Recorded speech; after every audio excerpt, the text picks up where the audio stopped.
আজকে টাকার বুদ্ধিটা লাগাতেই হবে। আরে এক প্লেট বিরিয়ানি দিয়ে যাও, ওয়েটারের পকেটে আমি টাকা দিয়ে দিলাম। আমাকে রুটি তরকার দিয়ে যাও, রুটি তরকার দেওয়া হয়ে গেলে আমাকে আর এক প্লেট বিরিয়ানি দিয়ে যাও। বিরিয়ানিটা খাওয়া হয়ে গেলে বিলটা আনতে হবে তোমাকে। আরে হ্যাঁ হ্যাঁ হ্যাঁ, একটা 7 আপ দিয়ে যেও। আরে বন্ধু, কাজ মিটেছে, রুটিটা খেয়ে দেখি কেমন হয়েছে রুটিটা আজকে রেস্টুরেন্টের। আহা, রুটিটা তো ভালো হয়েছে। এদিকে বন্ধু, কাজ মিটেছে। হ্যাঁ হ্যাঁ, ওয়েটার এবার বিল এনেছে।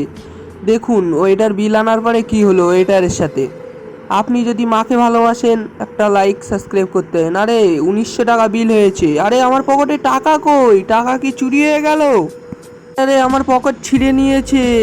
এ ওইটা দেখো তো, তোমার কাছে টাকাটা কি নিয়েছো কি চুরি করে? আরে না না, দেখুন ওই পকেটে আছে কি। ওরে না না, এ পকেটে নেই তো ওইটার।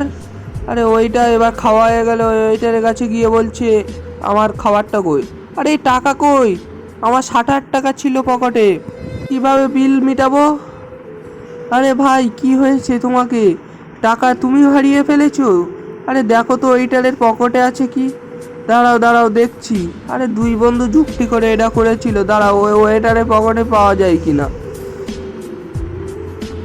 ওয়েটারের মালিককে ডেকে এনেছে, দেখুন তোমাদের তোমাদের আমার টাকা চুরি হয়ে গিয়েছে ওয়েটারের পকেটে।